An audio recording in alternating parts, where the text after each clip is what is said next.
So we're here with Leah McCourt. Leah, how are you doing? I'm good. How are you? Yeah, keeping well at the moment, thank you. It's obviously a strange time of the lockdown, but everything's going well and just keeping the interviews going out there. So I'm sure you are too. I saw last week, I think you had, was it 5 in a day or something? Yeah, I'm like, who even wants to listen to me? Like, I bore myself listening to myself. Like, why are people still interviewing me? Yeah.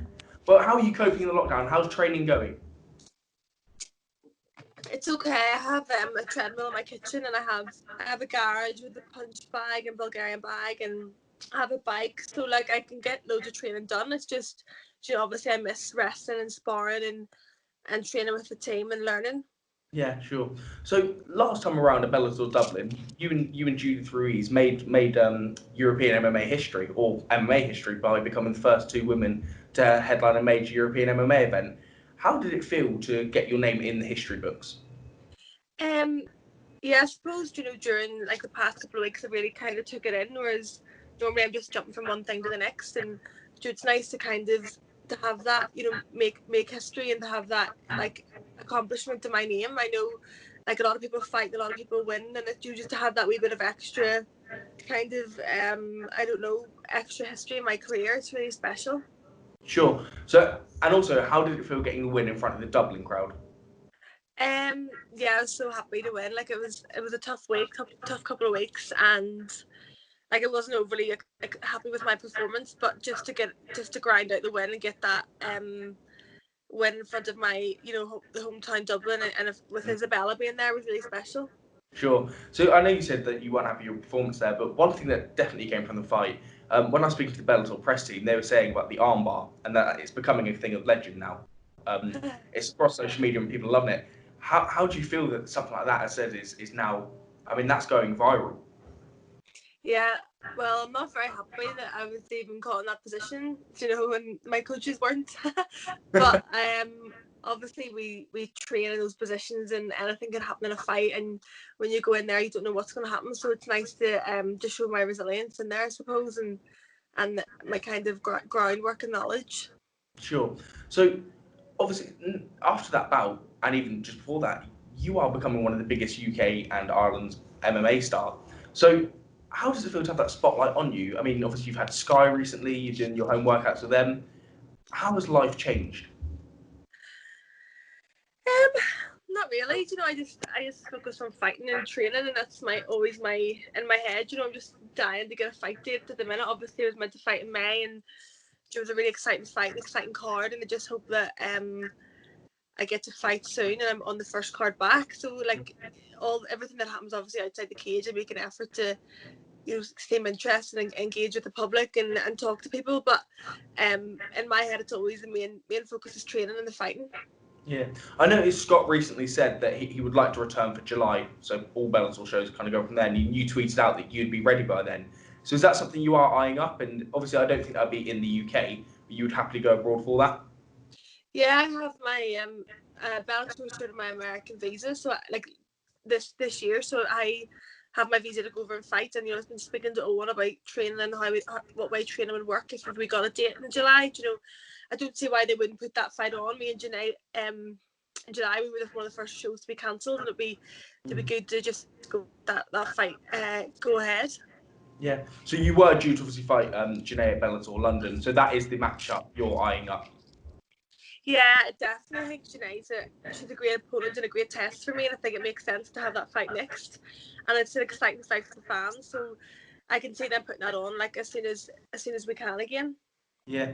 So talking about what's next, I'm sure you saw recently that we had Cris on the show, and Cris went on to say that if you're ready, she's interested in the fight. What did you think about obviously Cris Cyborg saying about having a matchup with you? I think Cris is just open to fighting anybody. She's a legend, and she's probably the best female mixed martial artist in history. She's just open to fighting anybody, and it's just exciting that probably one day that fight will happen. There's a lot more fights that make more sense for both of us before that fight happens, but I'm sure it's in our future. Yeah, definitely down the line, that's something you would like to do. Of course, yeah. So one thing I love about you and Cris as well is the respect between you guys. I noticed that, like, obviously at Bellator Dublin, you made the joke of that you hope she retires soon, and she put the quarantine house up on Twitter the other day. So what's it like as well to have someone like that who obviously she's so destructive in MMA, but also she's so respectful. How is it that how do you feel about your guys' relationship? Yeah, do you know what? Obviously I really like look up to her as an athlete, and she paved the way for female in mixed martial arts. I think she's a good person outside the cage, and I think she's positive in the stuff that she promotes and does, and that's the type of person I like, you know. And yeah, it's cool. Yeah. So talking about another woman in mixed martial arts who's doing amazing things, Molly McCann is obviously a great friend of yours. How is it having someone like that in your corner as well, and your relationship with Molly?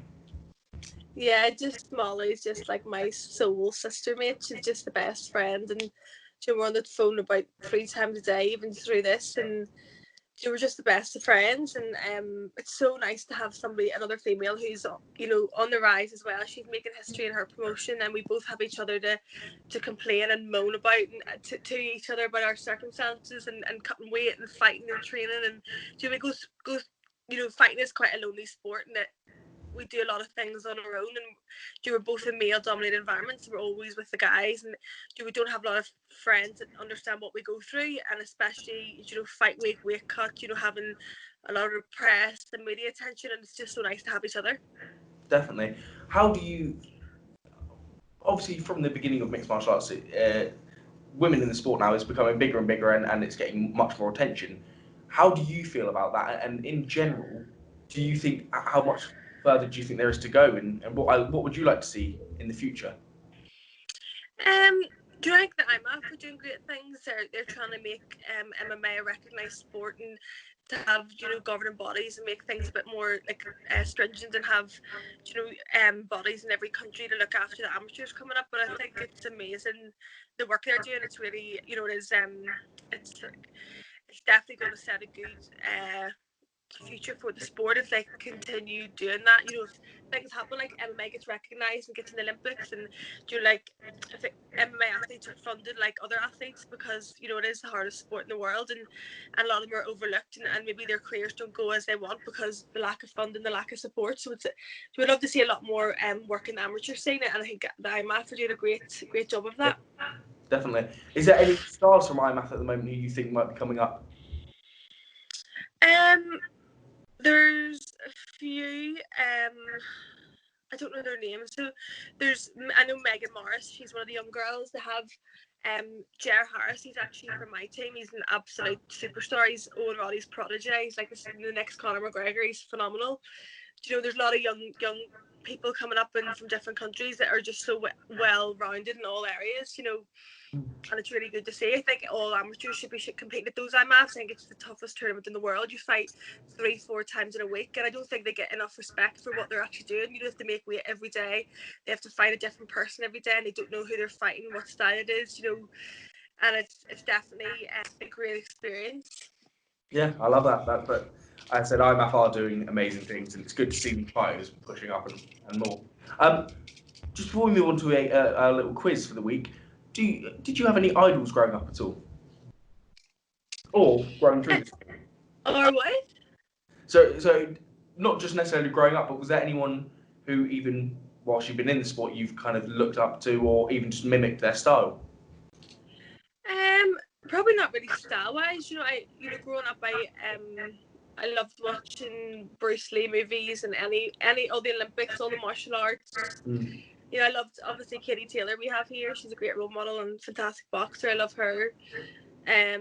I watch a lot of fights and do study a lot of fighters, but sometimes I find watching fights kind of like takes my head away, because I'm like, I want to do this, I want to do that. I used to do jiu-jitsu and just go and try something I learned like the week before in jiu-jitsu matches. That's kind of what I do. But yeah, probably Katie Taylor. She's one of the greats. Definitely, I totally agree. So we're going to move on to a quiz now, if you're happy with that. It's a 90-second quiz, so I'll just set a 90-second timer. All my answers are from Google as well. So Are you asking me the questions? I'll be asking you the questions if you're happy. They better not be hard. Are they multiple choice? They're not, but I don't think they're too hard. I specify them to yourself a little bit, so there'll be stuff about. What's the topic? MMA in general. Oh, okay. You'll definitely get some. Don't worry. I said I change up each week to specify to the specific fighter. Okay. Yeah. So if you're happy with that, as I said, the answer from Google, so any disputes, take out with them. Okay. Right, so we're going to start a 90-second timer in 3, 2, 1, go. So, who was your first professional MMA fight against? Risen Zuick. Yeah, that's right. Number 2, which town did that fight take place in? Bournemouth. Indeed. Number 3, who is known as Ireland's first MMA champion and the first Irish woman to compete in the UFC? Ashley Daly. Yep. Number 4, who is due to headline UFC 249? Oh, is it Tony Ferguson and Justin Gaethje? That's right, yeah. Number 5, what is James Gallagher's nickname? The Strip Animal. That's true, yeah. Number 6, how many times have Tito Ortiz and Chuck Liddell faced each other? 3. Yeah. Number 7, what was the nickname of the Nogueira brothers? Big Nog and Little Nog, no? Yeah, that's right, yeah. Okay. Number 8, who was the first English woman to win in the UFC? Molly McCann. That's right. Number 9, which 2 fighters won the first ever The Ultimate Fighter? Oh, I have no idea. That's Forrest Griffin and Diego Sanchez. Number 10, who was Anderson Silva's last fight against? Was it Stylebender? No, Jared Adesanya? Cannonier. Number 11, who was the first UFC champion from the UK? Bisping? That's right, yeah. Number 12, which former England rugby star was set to make his debut at Bellator London? James Haskell. Yeah. Number 13, who was Britain's first female MMA fighter to reach the UFC? Is it the Tough House or the actual UFC? Tough. It's right, you can answer the question. I believe the Ultimate Fighter, but she did definitely compete in the UFC. She's big in Cage Warriors. Was it Lanchana Green? No. No, Rosie Sexton. Oh, I didn't know she won the UFC. Yeah, she had one bout in there, I believe. So she didn't win it because Molly was the first one to win. Yeah. But I actually think you might be at the top of the leaderboards there. I think you've got. I'll double check it. 1, 2, 3, 4, 5, 6, 7, 8, 9, 10. Yeah, you got 10. So you Am I winning? Yeah, you beat Nate Wood, Mason Jones, Jack Shaw. Unreal. So, Like, winning is a habit. The winners come out in top, boys. Unlucky. love it. Well, thank you so much for your time. Is there anything you want to put out there for your fans or for your sponsors at all? No, not really at the minute. Stay home, stay safe. Well, I love it. Short and simple. Thank you so much for your time, Leah, and we look forward to seeing you in the Octagon when everything can go ahead again, hopefully July. Yeah, thanks so much. Bye. Take care.